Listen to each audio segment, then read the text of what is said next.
Hey, good morning everyone. Today I decided I'm going to do a video involving the gear that I use when I'm fly fishing the beaches of Puget Sound. I get asked an awful lot via online messaging and in person and from friends and so on and so forth.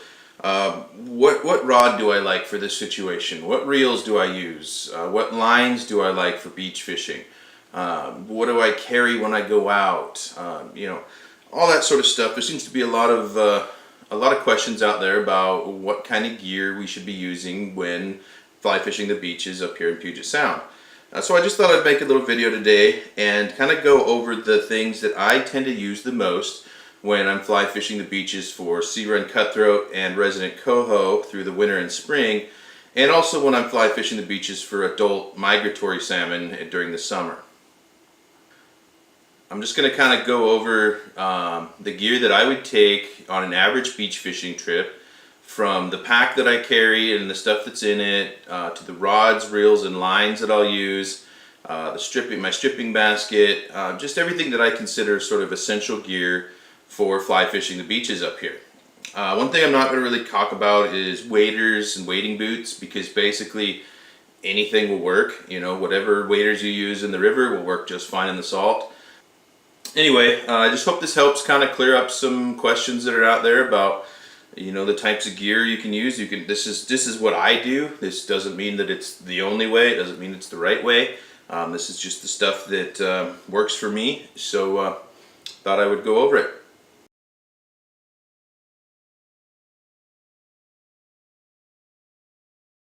The first piece of gear that I want to discuss, and the one that I consider to be the most crucial when fly fishing on a beach, is a stripping basket. A stripping basket is simply designed to be wore around your waist, and you simply keep it on your waist, and when you're retrieving your fly, you're stripping your line into the basket. Now, the reason that this is so important is because when you're standing on a beach in Puget Sound, there's always current, there's always water moving one direction or another. It's moving to your left, it's moving to your right, it's moving out, it's moving in, there's waves. So if you're just stripping your line onto the water, as you would do on a river or lake often, your line is going to get taken in all different directions. Now, this becomes an issue when you're trying to cast, even more so if you're trying to fish an intermediate or a sinking line, because you're going to have a lot of drag from that water, and you're going to have to make a whole bunch of extra false casts just to get that line up and in the air. That in itself is a disadvantage, because as I've mentioned before, having your fly in the water is how you catch fish. Having your fly in the air is just for show. Now, there's a bunch of different options for stripping baskets. You can make your own. I know a lot of people that make their own, and there's some great tutorials online as to how to do so. Rubbermaid type totes, kind of modified with a belt, a laundry hamper. There's all kinds of options. I personally, I tried that route years ago. I tried making my own. I never found anything that really worked out terribly well. So I finally went and plunked down the money on a real stripping basket. First I tried one of those like William and Joseph collapsible stripping baskets, and I would advise anybody to just completely stay away from those.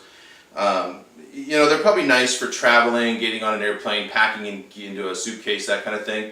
But from a functionality perspective, I really didn't like it. It was flimsy, it wasn't very deep, line would just blow out of it. So the one I use is made by Line Curve, I believe it's pronounced. This is about $60 in any of the local fly shops, and it seems pretty expensive for just a molded piece of plastic with a belt. But I'm here to tell you, you're never going to spend a better $60 on equipment for fly fishing the beaches. You're just not. There's a bunch of different options. I like the Line Curve because it's firm. It's deep, there's always wind on the beach, and having a shallow stripping basket means that your line can get blown out, and it's an issue. It has cones in the bottom. I don't know how well you can see that. This has 2 by 9 cones that come up to help keep your line from getting tangled while it's in the stripping basket. And it also has a cutout on each side, so you could lay your rod, like if you're changing out flies, leaders, or whatever, you can just lay your rod right across your basket. This is simply the best piece of equipment you will buy.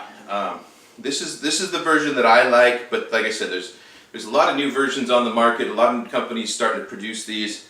I always wonder why you don't see more stripping baskets in other kinds of fishing. You know, why wouldn't you wear one on a river when you're moving and you're constantly walking around? And you know, that's one of the things that I really love about a stripping basket is that when I'm working a beach, I'm constantly stripping my line in, and then if I want to move, say, 200 feet down the beach, I can just simply pick up and walk. I don't have to reel in my line, hang my fly, do all that stuff. My line is already in my basket. I'm ready to go. So if I'm walking along and a fish jumps right out in front of me, I don't have to strip out a bunch of line to make a cast. I can simply pull the fly off the guide and go.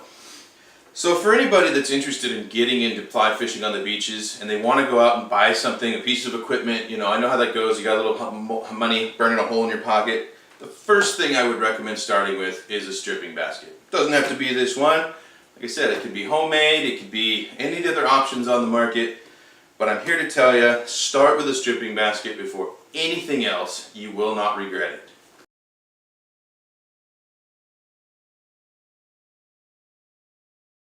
So the next thing that I'm going to discuss is how I carry my gear when I hit the beach. Over the years I've used just about every kind of pack imaginable. I've used chest packs, hip packs, sling packs, backpacks, vests. I've tried them all at one point or another, and I never really found something that I thought was perfect for my needs. As a husky fellow, I really dislike sling packs because I have to rotate them around, and if I'm wearing a wading jacket or a rain jacket, you know, it gets bunched up and it makes me uncomfortable. Chest packs I always found to get in my way when I'm casting. My line would tangle on things. Hip packs weren't terribly practical because I wear a stripping basket and I was constantly having to fight with that.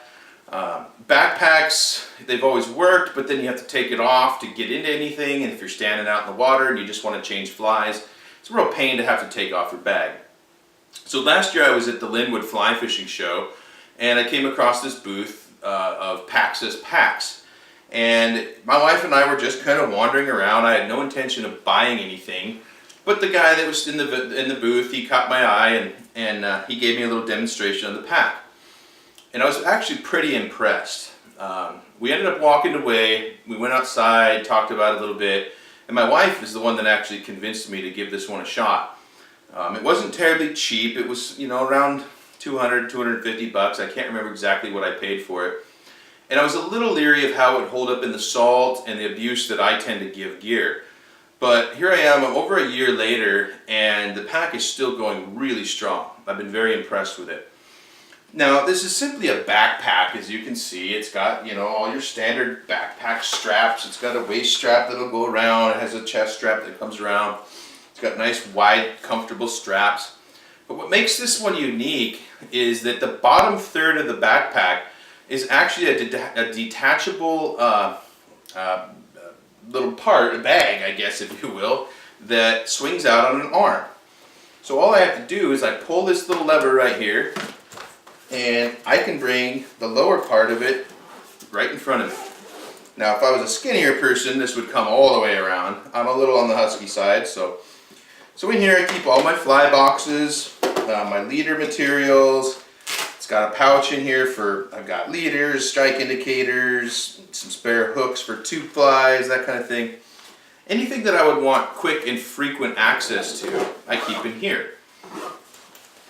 And it's simply, it's that simple. You pull the lever, around it comes. When you're done, you push it back and you're done. The other thing I like about this bag is it has plenty of good storage. It stands upright on the beach, so if I actually take it off and put it down, it doesn't just fall over, which is kind of a hassle.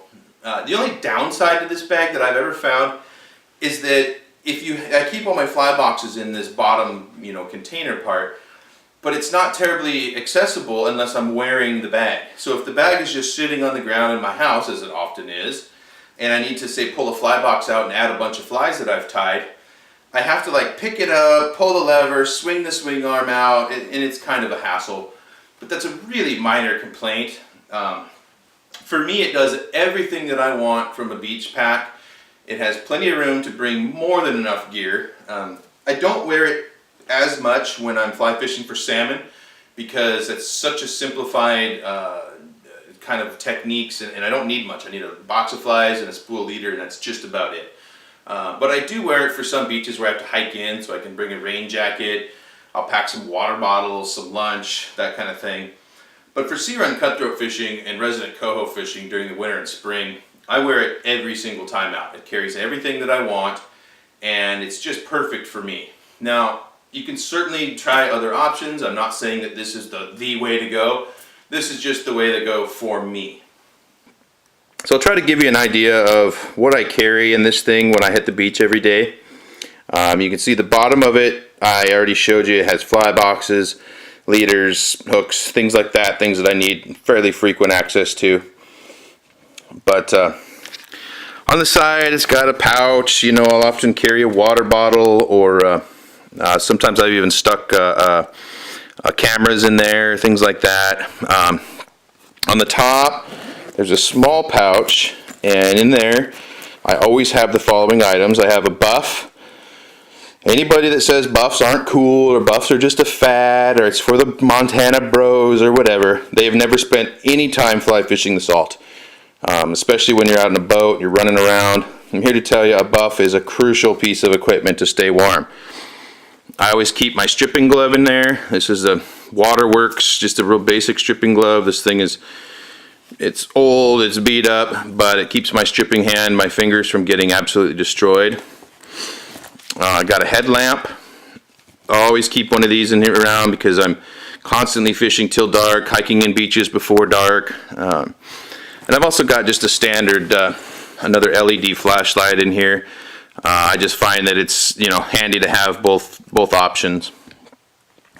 In the main pack, right now I don't know that there's actually too much in it. We'll see what we got in here.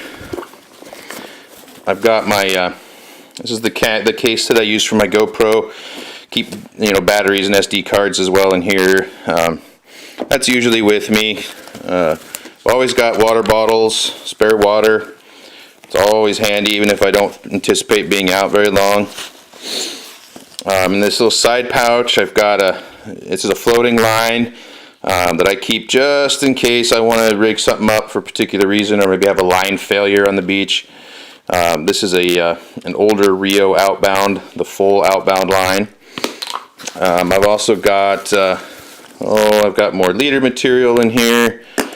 You know, as I said in my other video, I use Maxima exclusively, but I always keep a few stools of just random leaders just in case I run out or lose something. I've also got another intermediate line here. This is an Airflow striper, cold water striper line, I believe. It's actually my buddy Eric's. He's been letting me borrow it. I've been bringing this with me just in case, again, if I have a line failure. One of the lines that I've been using lately has a reputation for failing, so I like to have a backup because I don't want to quit fishing just because something goes wrong. I don't even know what this is. Some extra leader. I always keep sunscreen. I'm a ginger, so getting fried is just part of the game for me, so I always have sunscreen in my bag. During salmon season, when I do bring the bag, I always keep my stringer rope. When I catch hatchery coho off the beach, I will go find a nice big stick and jam it down into the water, into the ground, you know, a few feet out into the water, and then I will tie my fish onto this, and it'll keep them cold enough. And then, of course, I always keep a multi-tool. This is a Gerber. This thing has definitely seen better days, but it's handy. Need to fix something, whatever, on the water. But you can see there's a lot of room in this thing. You know, I'll bring a backpack. Excuse me. You can see there's a lot of room in here. I'll store a rain jacket in here, oftentimes an extra layer, my lunch. This has just become the perfect solution for me.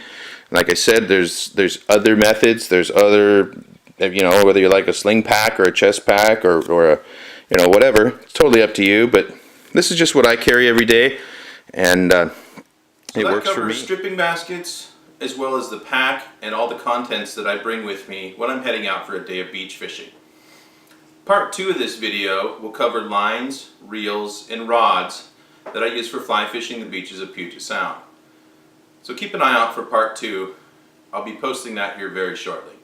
Thanks for watching.